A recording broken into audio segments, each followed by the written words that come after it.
The lord, హల్లెలూయా. దేవుని నామానికి మహిమ కలుగును గాక. నేటి దేవుని మాట అనే శీర్షిక కోసం వేచి ఉన్న మీ అందరికీ కూడా యేసయ్య శక్తి కలిగిన నామములో వందనాలు తెలియజేస్తూ ఉన్నాం. బాగున్నారా? దేవుని కృప వలన మనందరం క్షేమంగా ఉంటూ ప్రతిరోజు వాక్యం వినడానికి దేవుడు సహాయం చేస్తూ ఉన్నారు. ఆ గొప్ప దేవునికి మహిమ కలుగును గాక. మరి ఈరోజు నేటి దేవుని మాట అనే శీర్షికలో దేవుడు మనకు ఇవ్వబోతున్న మాటను ఒక్కసారి మనం చూద్దాం. 122వ దావీదు కీర్తన 7వ వచనం చదువుతూ ఉన్నాను. మీరు కూడా ఒక్కసారి చూడండి. నీ ప్రాకారములలో నెమ్మది కలుగునుగాక, నీ నగరులలో క్షేమముండునుగాక అని కీర్తనాకారుడైన దావీదు యెరూషలేము గురించి ప్రస్తావిస్తూ ఆయన చెబుతున్న మాట. ఎందుకంటే యెరూషలేము శాంతి కేంద్రం కదా. మరి ఆ శాంతి కేంద్రంలో ఆ శాంతి లేకపోతే ఆ రోజుల్లో 12 గోత్రాల వారు కూడా ఆ మందిరానికి వెళ్ళేవారు. అక్కడ మందిరానికి వెళ్ళి దేవుణ్ణి దర్శించుకునేవారు. ఎంతో ఆనందాన్ని, తృప్తిని పొందేవారు. కానీ మరి ఆ ప్రాంతంలోనే శాంతి లేకపోతే, శాంతికి నిలయమైన యెరూషలేములోనే శాంతి లేకపోతే, నెమ్మది లేకపోతే మరి చాలామంది అక్కడికి వెళ్ళడానికి భయపడతారు కదా. ఎప్పుడు చూసినా పోరు, ఎప్పుడు చూసినా నెమ్మది లేకపోవడం, ఇలాంటివన్నీ ఉంటే అక్కడికి వెళ్ళడానికి, దేవుని మందిరానికి వెళ్ళడానికి ఎవరు ఇష్టపడరు కదా. సంఘంలో కానీ చర్చిలో కానీ కొట్లాట్లు ఉన్నాయనుకోండి, అక్కడికి వెళ్ళడానికి ఎవరైనా ఇష్టపడతారా? ఎందుకంటే ప్రజలకు మనశ్శాంతి కావాలి, నెమ్మది కావాలి. అందుకనే వారు మనశ్శాంతి కోసం వస్తారు. కనుకన ఆ సంఘంలో లేకపోతే ఆ యెరూషలేములో నెమ్మది ఉండాలని ఈయన ప్రార్థన చేస్తూ ఉన్నట్టుగా మనకు అనిపిస్తుంది. నీ ప్రాకారములలో నెమ్మది కలుగునుగాక, నీ నగరులలో క్షేమముండునుగాక అని చెప్పడం మనం చూస్తూ ఉన్నాం. ప్రాకారము అంటే చుట్టూ ఉన్న ప్రహారీ గోడ కదా. ఆ ప్రహారీ గోడ ఆ చుట్టూ కూడా, ఆ ప్రహారీ గోడ లోపల కూడా చక్కగా నెమ్మది ఉండాలని ఈయన ప్రార్థన చేస్తున్నాడు. ఒకవేళ యెరూషలేము మనం వెళ్ళకపోయినా, మన చిన్న యెరూషలేము మన కుటుంబం అయితే, మన చిన్న యెరూషలేములో నెమ్మది ఉండాలి, శాంతి ఉండాలి, సమాధానం ఉండాలి అంటే మన ప్రాకారాలు దిట్టంగా ఉండాలి. ప్రాకారాలు దిట్టంగా ఉంటేనే దేవుని శత్రువైన సాతానుడు లోపలికి రాకుండా మనం చూసుకోగలం. శత్రువైన సాతాను నెమ్మది లేకుండా చేస్తాడు.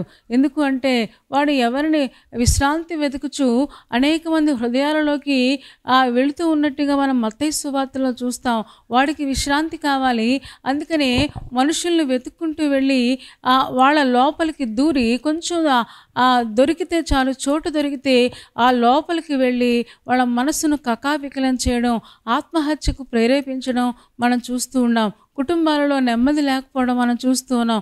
భార్యాభర్తలకు పడకపోవడం, పిల్లలు తల్లిదండ్రులకు పడకపోవడం, చిన్న విషయానికి మిస్అండర్స్టాండింగ్ రావడం మనం చూస్తూ ఉంటాం. వీటన్నిటికీ కారణం ఏంటి అంటే ప్రాకారాలు దిట్టంగా లేవనమాట.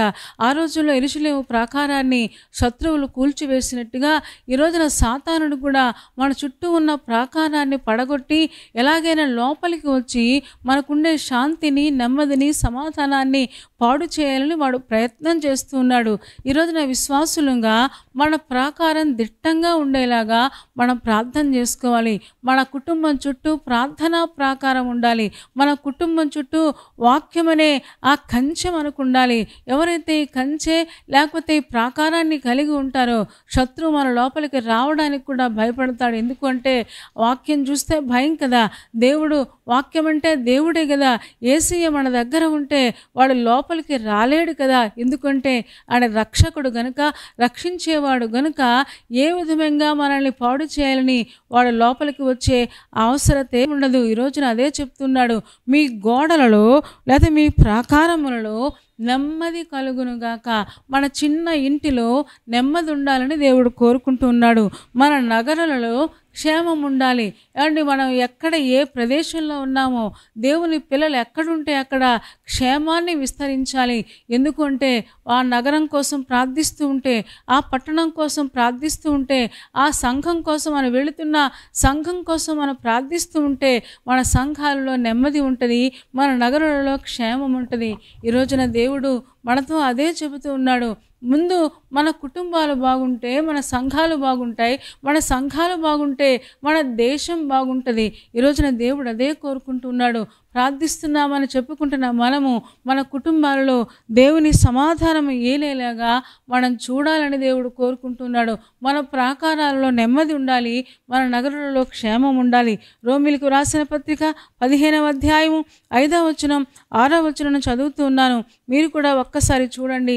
రోమీయులకు రాసిన పత్రిక 15వ అధ్యాయము 5, 6 వచనాల్లో రోమా సంఘానికి ఉత్తరం రాస్తూ ఆయన పౌలు గారు చెబుతూ ఉంటారు. ఏమని చెబుతారంటే 5వ వచనం 6వ వచనం చూడండి. మీరు ఏక భావము గలవారే ఏకగ్రీవముగా మన ప్రభు అయిన యేసు క్రీస్తు తండ్రి యగు దేవుని మహిమపరచు నిమిత్తము క్రీస్తు యేసు చిత్త ప్రకారము ఒకనితో ఒకడు మనస్సు కలిసిన వారై ఉండునట్లు ఓర్పునకును ఆదరణకును కర్తయగు దేవుడు మీకు అనుగ్రహించును గాక అని చెప్పడం మనం చూస్తూ ఉన్నాం.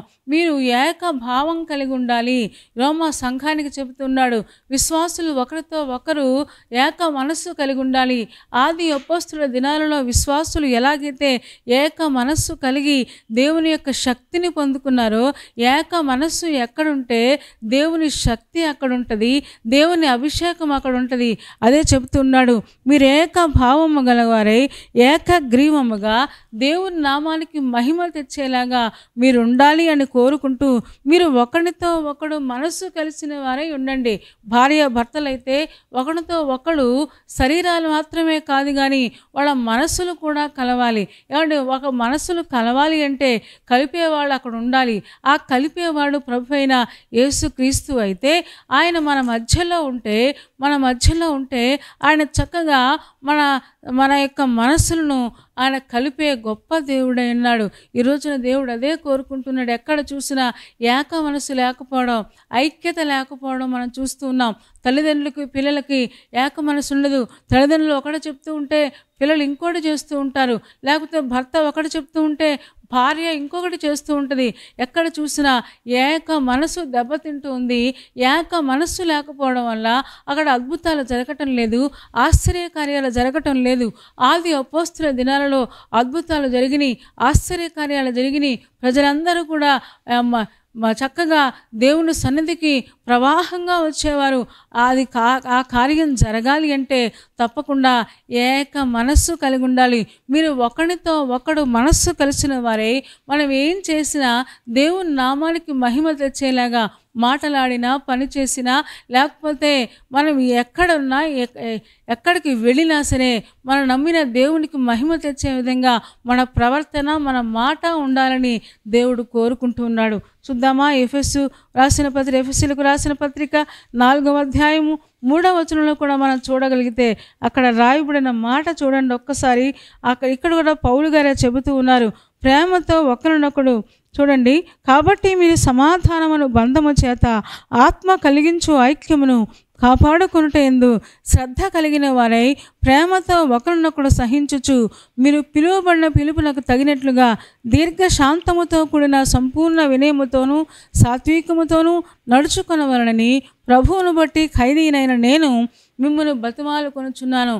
పరిశుద్ధాత్మ ద్వారా ఆత్మ కలిగించు ఐక్యం అంట. ఏమంటే ఐక్యమును కాపాడుకున్నట్టు ఎందుకు శ్రద్ధ కలిగి ఉండాలి. ఏమంటే కుటుంబంలో ఐక్యత ఉండాలి. ఏమంటే ఐక్యత కాపాడుకోవడానికి మనం ఎంతవరకు తగ్గాలో అంతవరకు మనం తగ్గాలి. ఎంతవరకు తగ్గించుకోవాలో అంతవరకు మనం తగ్గించుకుంటే తప్పకుండా మన కుటుంబాలలో ఐక్యత ఉంటుంది. ఎక్కడ ఐక్యత ఉంటుందో అక్కడ ఆశీర్వాదం ఉంటుంది. ఎక్కడ ఐక్యత ఉంటుందో సాతానుడు మన ప్రాకార లోపలికి రాలేడు, మన నగరం లోపలికి రాలేడు. ఎందుకంటే మనందరం ప్రార్థించి వాడిని వెళ్ళగొడతాము గనుక. అంత మాత్రమే కాదు, ప్రేమతో ఒకరినొకడు సహించుకోండి. ఒకరినొకరు భార్యాభర్తలు కావచ్చు, తల్లిదండ్రులు పిల్లలు కావచ్చు, విశ్వాసి కావచ్చు, బంధువులు కావచ్చు, ఒకళ్ళు సహించుకోండి, ప్రేమ కలిగి ఉండండి అని చెబుతూ మీరు ఏ పిలుపుతో పిలువబడ్డారో దీర్ఘశాంతముతో కూడిన సంపూర్ణ వినయముతోనూ సాత్వికముతోనూ నడుచుకోండి అని ఎఫెసు సంఘానికి చెప్తూ ఉన్నాడు. సంపూర్ణమైన వినయం, ఒకరి పట్ల ఒకళ్ళు వినయం కలిగి ఉండండి. ఒకళ్ళు చెప్పిన మాట వాళ్ళ చిన్నోళ్ళైనా పెద్దోళ్ళైనా చక్కగా వినడానికి మనం ప్రయత్నం చేయగలిగితే, నేను చెప్పిన మాట అందరూ వినాలి అని కాదు కానీ ఎదుటి వాళ్ళు చెప్పే మాట కూడా మనం వినగలిగితే తప్పకుండా వినడం అలవాటు చేసుకుంటే వినుటకు వేగిరపడాలి, మాటలాడడానికి నిదానించాలని పేతురు గారు చెప్తారు కదా, వినడానికి వేగిర పడదాం, మాట్లాడడానికి నిదానిద్దాం. సాధారణంగా మాట్లాడడానికి తొందరపడుతూ ఉంటాం, వినడానికేమో మన చెవులు వినడానికి ఇష్టపడవు, నాకు అంతా తెలుసులే అనే ధోరణితో ఉంటాం. ఈ రోజున దేవుడు అదే చెప్తూ ఉన్నాడు, వినడానికి వేగిరపడండి, మాట్లాడడానికి నిదానించండి. అంత మాత్రమే కాదు, దీర్ఘ శాంతముతో కూడిన సంపూర్ణమైన వినయం. అంటే విశ్వాసుల జీవితాలలో దీర్ఘశాంతం ఉండాలి. సహించుకోలేకపోతున్నాను, ఓర్చుకోలేకపోతున్నాను, తట్టుకోలేకపోతున్నాను, నా వల్ల కావటం లేదు, ఇలాంటి మాటలు కాకుండా దేవుని మీద ఆధారపడి యేసు ప్రభు ఎలాగైతే ఓర్చుకున్నాడో, యేసు ప్రభు ఎలాగైతే సహించుకున్నాడో, ఆయన పిల్లలంగా మనం కూడా ఆయన లాంటి లక్షణాలు మనం కలిగి ఉండగలిగితే ఎంత బాగుంటుందో కదా. సంపూర్ణమైన వినయంతోనూ సాత్వికముతోనూ, సాత్వికం అంటే మనకు తెలుసు, చేతనైనా సరే చేత కానట్టు ఉండడాన్నే సాత్వికం అంటారు కదా. మనకి చేతనైనా, మాట్లాడడం చేతనైనా, పగ తీర్చుకోవడం చేతనైనా సరే మనం చేత కానట్టు ఉండడమే సాత్వికం. ఈరోజున విశ్వాసులంగా ఇలాంటి లక్షణాలు మనం కలిగి ఉంటే తప్పకుండా మన నగరాలలో క్షేమం ఉంటుంది, మన యొక్క ప్రాకారాలలో నెమ్మది కలుగుంది అని చెప్పడం మనం చూస్తూ ఉన్నాం. మన చిన్న యెరూషలేము మన కుటుంబమే కదా. మన కుటుంబంలో దేవుడు నెమ్మది అనుగ్రహించునుగాక.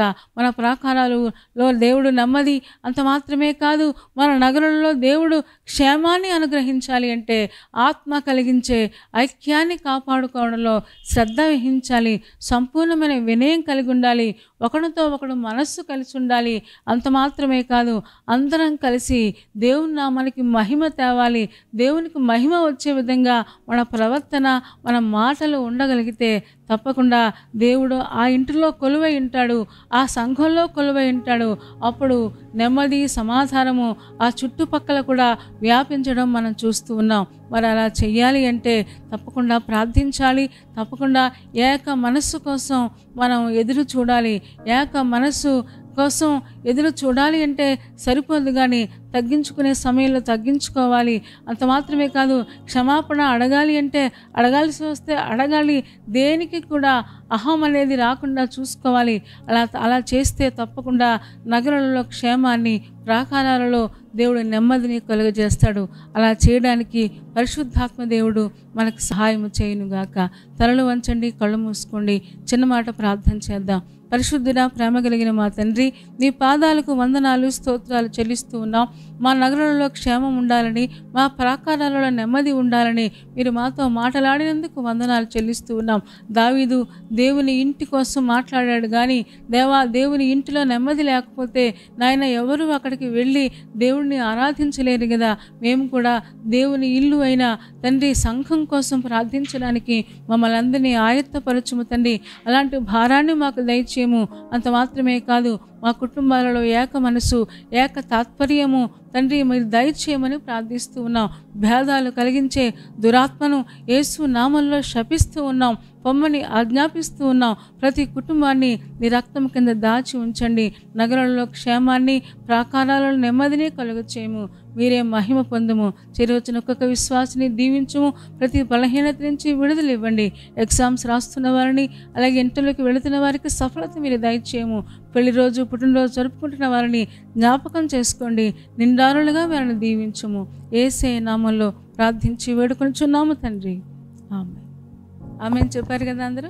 చాలా సంతోషం. చాలా ఓపికగా, శ్రద్ధగా దేవుని యొక్క వాక్యాన్ని మీరు వింటూ ఉన్నారు. మిమ్మల్ని బట్టి మేము సంతోషిస్తూ ఉన్నాం. మరి కార్యక్రమం మీకు నచ్చితే లైక్ చేయండి, షేర్ చేయండి. అంత మాత్రమే కాదు, ఈ కార్యక్రమాన్ని ఇంకా సబ్స్క్రైబ్ చేసుకోకపోతే డాక్టర్ స్పర్జన్ యూట్యూబ్ ఛానల్ని సబ్స్క్రైబ్ చేసుకోండి. తద్వారా నోటిఫికేషన్స్ అన్నీ మీకు వస్తాయి. మా కార్యక్రమాలన్నీ మీరు చూడవచ్చు. సరేనా అండి? దేవుని చిత్తమైతే మరలా రేపు ఉదయం మళ్ళీ కలుసుకుందాం. అప్పటి వరకు దేవుని మహాకృప మనందరికీ తోడే ఉండును గాక. ఆమేన్. ఆమేన్.